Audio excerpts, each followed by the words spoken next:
Bonjour, ici Gérald La Jeunesse de l'Église diocésaine, toujours dans l'esprit de Jean de chez nous. J'ai à vous présenter aujourd'hui, ou j'aimerais vous présenter les 3 participants de l'école secondaire Algonquin de Northby. Je suis présentement avec Estelle Guillemette. Bonjour Estelle. Alors, nous avons eu à changer de logiciel que nous utilisons d'habitude. On a eu des problèmes. C'est le 3e qu'on essaye. On espère que ça ira bien. Alors Estelle, au mois de février-mars, on commence à entendre toutes sortes d'affaires. On mentionnait déjà la possibilité de fermer les écoles. Comment tu as vécu avant l'événement? Comment ça se passait? Qu'est-ce que tu entrevoyais? Comme enseignante, j'avais vraiment pas pensé à l'idée que les écoles pourraient fermer si rapidement. Ça nous est arrivé par surprise. De fait, on était toutes déjà à la maison, prêts pour le congé de mars quand on a eu les nouvelles. Alors, c'était vraiment un peu dernière minute. Donc, vraiment, avant tout ça, j'y avais pas pensé plus que ça. Parce que ici, où ce qu'on est, je me sentais complètement en sécurité, loin du virus. Puis, je voyais juste pas à ce point-là. Peut-être j'étais naïve. Puis, je me disais, je vais être correcte, ça va pas nous affecter pour longtemps. Et ça m'a définitivement pris par surprise quand ils ont annoncé soudainement que les écoles étaient pour fermer à ce point-là. Est-ce que c'était le sentiment général avec tous les professeurs? Oui, on s'en jasait un peu du virus parce qu'on avait entendu dans les nouvelles parce qu'à ce point-là, c'était surtout en Europe et dans d'autres pays. Donc, on en jasait. On savait que c'était quelque chose qui se passait dans le monde. Mais on a tous été pas mal pris par surprise parce que on était partis pour le congé. On a eu les nouvelles et plusieurs d'entre nous, on a dit, on a des choses à l'école qu'on a besoin. On les avait même laissées à l'école. Donc, ouais, on partait en congé. Alors, on s'est dit, on va le prendre quand on vient. Tu ne peux pas enseigner les mains vides. Non, exactement. Alors, c'est vraiment, oui, ça nous a pris par surprise. Puis, juste avoir à revenir dans l'école pour venir chercher certains outils était un défi. Les directeurs devaient aller dans notre classe, le trouver pour nous autres et nous l'apporter en bas, comme c'était tout un processus qu'on ne s'attendait pas du tout. Alors, et puis, durant la période où il fallait enseigner à partir de la maison, comment ça s'est allé? En tenant compte de toutes les restrictions, disons, je crois que ça a bien été. Notre conseil, on était déjà bien avancé au niveau technologique. Donc, nos élèves avaient tous des iPads et puis on avait déjà plusieurs outils à notre disposition pour permettre l'enseignement à la maison. Donc, ça nous a aidé à rentrer dans l'apprentissage à la maison assez rapidement, je trouve. La plus grande difficulté comme enseignante, je dirais, ce serait la motivation des élèves puisque tu peux pas faire d'activités plus interactives avec eux. C'est vraiment juste se jaser comme on fait tout de suite et enseigner de cette façon-là, qui est vraiment un enseignement plutôt magistral. Puis on est habitué à avoir des activités d'application, des choses comme ça. Donc, à tout repenser la roue pour comment le faire interactif pour les élèves à travers d'un écran d'ordinateur, ça, c'était un défi. On l'a fait, c'était bien, mais c'était définitivement un défi puis un vrai changement pour les membres du personnel. En face à face, tu peux voir, tu peux lire tes étudiants. Là, c'est difficile à travers l'écran. Comment est-ce qu'on s'y prend pour dire, oh, Marie-Louise n'a pas compris cette fois-ci? Comment est-ce qu'on s'y prend pour ces choses-là? Ça, c'était très difficile, surtout quand l'élève choisit de ne pas allumer sa caméra. Tu le vois encore moins. Puis vraiment, puis on ne peut pas les forcer à le faire, ils sont à la maison. Mais vraiment, on l'a remarqué lorsque les travaux nous revenaient. Puis on voyait que peut-être la matière n'avait pas été bien comprise. Donc, je sais que personnellement, à ce point-là, je faisais une rencontre en ligne avec les élèves qui ont eu plus de difficultés, puis je leur réexpliquais le concept à ces élèves-là individuellement. Donc, vraiment, et là, il y a eu toute la période de l'été. On ne savait pas pendant longtemps comment la rentrée allait se faire. Comment est-ce qu'on se prépare dans l'incertitude? Ça, je dois dire que nos membres de l'administration ont travaillé très fort cet été. Nous, on a été dans l'incertitude pour longtemps. Eux autres aussi, mais ils ont eu des nouvelles, si je comprends bien, du ministère et du service de santé presque de façon hebdomadaire. Donc, on devait vraiment s'ajuster à tous les jours. Et on est encore en train de s'ajuster à tous les jours. Donc, vraiment, il n'y a pas vraiment de façon de se préparer autre que l'attitude positive. Puis, on se dit, on est une bonne équipe, on travaille ensemble et peu importe les défis on doit faire face, on va les franchir et on va réussir. Donc, avec cette attitude positive-là, c'est tout ce que tu peux faire. Puis, ça va bien jusqu'à là. As-tu retenu des leçons de tout ceci? Oh, oui. La vie peut changer, tu sais jamais. Oui. Tout. Définitivement, oui. Et puis, aussi le bien-être de mes élèves.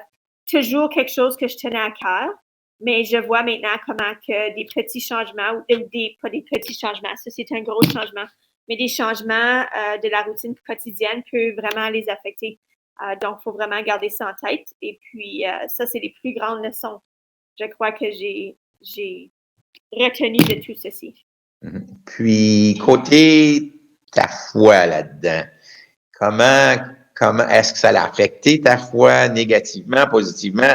Est-ce que ta foi t'a apporté quelque chose dans ce qui se vivait? Ça n'a certainement pas été de façon négative, non. Je trouve que dans les temps, surtout, je dirais, fin avril, début mai, quand on était vraiment dans le creux, puis ça faisait un bout de temps qu'on était pris à la maison, les temps étaient longs. Et puis, côté foi, je me suis dit, OK, j'ai espoir, ça sent bien. Il y a quand même l'amour dans le monde, même s'il y a ceci qui se passe. Et en me disant tout ça, je pense que ça m'a aidé à savoir qu'il y a une lumière au bout du tunnel. Et puis, il ne faut pas se décourager avec quelque chose comme ça ici. C'est bon. J'aimerais juste laisser savoir à nos téléspectateurs, tu portes le masque présentement. Peux-tu expliquer pourquoi? Oui, on a plusieurs restrictions par le bureau de santé pour assurer la santé et sécurité des élèves et des membres du personnel. Et une des restrictions est qu'on doit, pas une restriction, mais un règlement, je devrais dire, c'est qu'on doit porter le masque en tout temps à l'école. Même si je suis seule dans une classe comme c'est là, si jamais quelqu'un aurait à rentrer, il faudrait que je remette le masque. Et puis, si je l'enlève seule dans une classe, c'est juste pour 1 ou 2 minutes pour prendre un respire ou boire de l'eau, quelque chose de ce genre-là. Donc, on doit avoir le masque en tout temps lorsqu'on est sur la propriété de l'école. Et ça inclut nos élèves parce que nos élèves sont assez vieux. Donc, ils doivent avoir le masque tout le temps. Puis, c'est juste pour nous garder en sécurité. C'est pas très amusant, mais comme tout le reste, on s'habitue. Puis, c'est pas la fin du monde. Enfin, je te remercie, Estelle, d'avoir accepté de participer.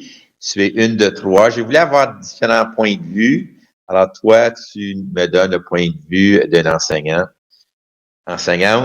Merci beaucoup et on se reverra. Merci beaucoup. Alors, bonjour. Je suis maintenant avec Alex, étudiant à l'école Algonquin. Dans quelle année es-tu, Alex? La 9e. La 9e. Alors, tu commençais là, au secondaire. Mais déjà l'année passée, étais-tu, est-ce que tu fréquentais l'école? Oui. L'année prochaine. L'année passée, OK. Alors, quand on a commencé à parler de la possibilité de fermeture de l'école, comment est-ce que tu vivais ça, toi?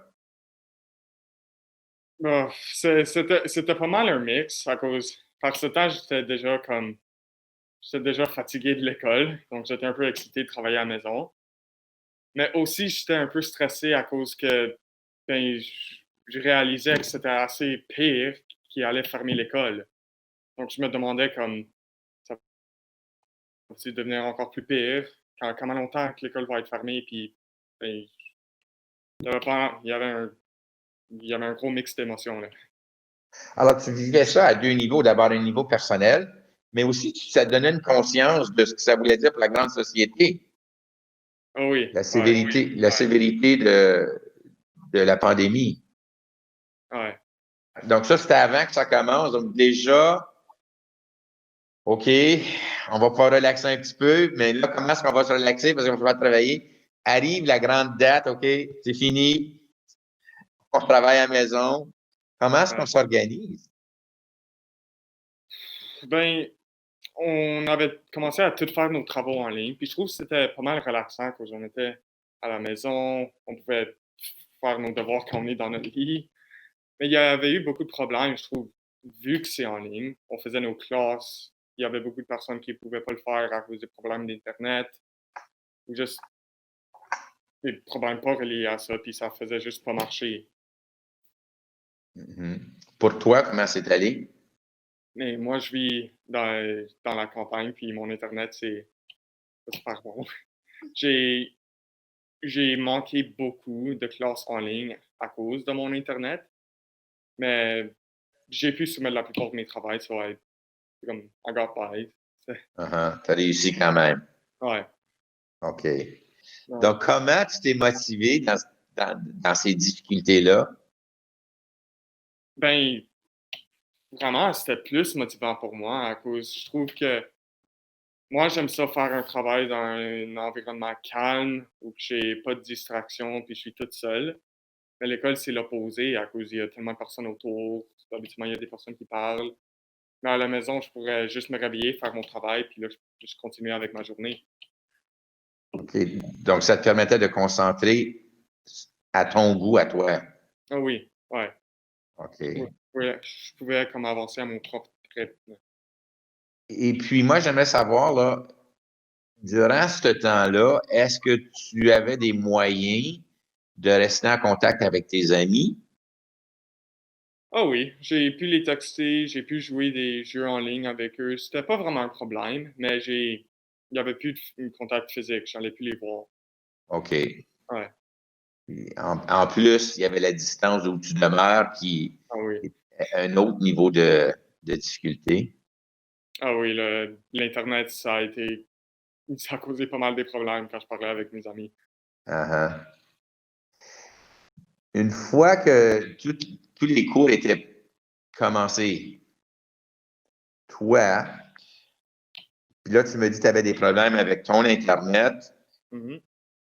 Comment tu arrivais à te rattraper? Comment est-ce que tu t'organisais pour que tu ne perdes pas trop de ce qui t'était présenté? Ben, ouais, la majorité du problème, c'était avec les classes en ligne et les présentations. Bon, pour m'attraper, j'avais vraiment besoin de juste rester en contact avec toutes les personnes dans ma classe puis les demander comme qu'est-ce que j'ai manqué, peux-tu comme juste m'expliquer un peu? Puis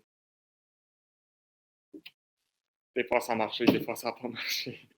Mais les amis, quand tu leur demandais s'ils étaient prêts à partager avec toi puis te fournir ce que tu avais manqué. Je trouve que c'était surprenant combien de personnes étaient dans la même situation que moi. OK. Ils l'ont manqué ou ils n'ont pas compris. Mais habituellement, oui, ils me parleraient, ils me donneraient l'information. Puis si non, je pourrais juste aller contacter mon enseignante directement, lui demander si qu'est-ce que j'ai manqué, si qu'elle pourrait m'envoyer le travail. Puis, en gros, les professeurs ont été bons pour répondre à ces demandes. Je trouve que oui. Ils comprenaient que pas tout le monde a du bon Wi-Fi, que ça pourrait causer des problèmes de travailler à la maison. Ils, ouais, ils nous ont laissé comme, ils ont fait beaucoup d'exceptions pour qu'on soit plus confortable puis qu'on on va pas en trouble pour des affaires qu'on n'avait pas de contrôle. OK. Ouais. Alors là, comment tu t'es préparé pour la reprise à l'automne? C'est parce que on savait que ça allait continuer. Qu'est-ce que tu fais? Ben, je trouve que la seule chose que j'avais vraiment besoin de me préparer comme physiquement pour, c'était porter un masque. C'est un peu énervant, c'est un peu difficile à respirer, puis j'ai plusieurs masques que j'ai besoin de laver. Mais à part ça, c'est presque tout mental à cause vu que nos cours ont changé, on reste pour comme dans un cours pour 2 heures et demie. Ça peut devenir fatigant. Puis, je vois moins mes amis qui sont pas dans la même année que moi. Mhm. À cause des restrictions, je les vois presque jamais. Euh, pour les cours, je trouve que vraiment c'était c'est mieux que je pensais à cause. Je suis pas sûr. C'est juste qu'on a 2 cours par jour, puis ça va plus vite que j'aurais pensé. Pas voir mes amis, avoir les restrictions, porter un masque, c'est un peu dur, mais comme on le fait. We're getting by. Mm-hmm. On s'organise. Ouais. On s'organise. Enfin. OK, en tout cas, Alex, je te remercie beaucoup de ta participation. Pas de Je te problème. souhaite de bien continuer. Et un jour, j'espère que tu arriveras à enlever le masque avant longtemps. Oh oui, moi OK. aussi. Merci, Alex. À la prochaine. Bonne journée. Alors, nous sommes de retour. Maintenant, je parle à Joël McLean, qui est un des directeurs à l'école Algonquin. Joël, ça fait longtemps que nous nous connaissons, nous autres. Oui, bonjour par la jeunesse. Oui, ça fait très longtemps. Donc, ça revient à ma ville natale d'Elliott Lake, dont tu étais le prêtre de la paroisse Sainte-Marie. Alors, Il y a 30 ans déjà, Joël. Mais c'est toujours bien de te revoir et puis de pouvoir jaser avec toi. Donc, je suis bien heureux d'être ici avec toi aujourd'hui. C'est beau. Alors, Joël, avant, au tout début, là, avant qu'on arrive à fermer les écoles, on en avait parlé. Comment est-ce que tu te sentais quand tu entendais ces rapports venir du gouvernement? Si on pensait peut-être qu'on allait fermer l'école. Bien, comment est-ce qu'on se sent là-dedans? Oui, bien, c'est toujours, c'est surréel. Si je retourne en arrière, début du mois de mars, on entendait parler dans les nouvelles que ça se passait puis que le virus se propageait. Puis c'est toujours un peu, je pense, le syndrome de Superman, comme qu'on dit. On ne pense pas que ça va arriver à nous. Puis on ne pense pas que ça va nous affecter. Donc, on n'y pense pas beaucoup, mais là, laisse-moi vous dire, quand ça a frappé, puis en revenant du congé de mars, on a commencé à entendre parler, puis à avoir des rapports du ministère, puis des messages du ministère. Mais là, on a rapidement réalisé que c'était vraiment vrai, là, puis que ça se passe, ça peut se passer chez nous. Donc, vraiment, c'est un élément de surprise. Et puis ensuite, un peu un élément de panique, parce qu'on n'était pas nécessairement prêt là, pour passer à un mode virtuel à 100%, malgré qu'on a des élèves qui suivent une programmation scolaire à distance ou par l'intermédiaire d'Internet, mais pas tous nos élèves. Et puis, en plus de ça, bien, on avait les adultes, les enseignants, les enseignantes, les IAS, tous les gens qui interviennent puis qui font partie de former nos jeunes. C'était pas nécessairement tout le monde qui était prêt là, puis qui avait développé les compétences nécessaires pour livrer un enseignement à distance. Donc, par la jeunesse, ça roulait tellement vite que c'est comme ça nous a pris par choc. Puis après ça, ça a roulé tellement vite et puis il fallait se coordonner puis il fallait s'organiser tellement rapidement que on a travaillé des longues heures pour pouvoir organiser ça pour nos élèves, pour qu'ils puissent quand même continuer à apprendre, mais en même temps, pour nous assurer que leur bien-être et leur santé mentale aussi, on s'en occupait parce qu'on a plusieurs élèves qui ont des besoins au niveau de la santé mentale. Et puis, tout le monde a des besoins au niveau du bien-être, c'est certain, mais le personnel aussi.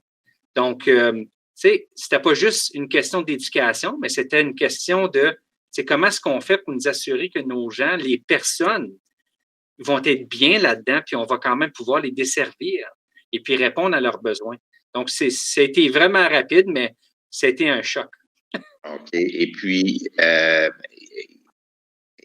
est-ce que chaque conseil scolaire a dû pas mal inventer sa roue ou quand même, est-ce qu'il y a eu des directives, des choses?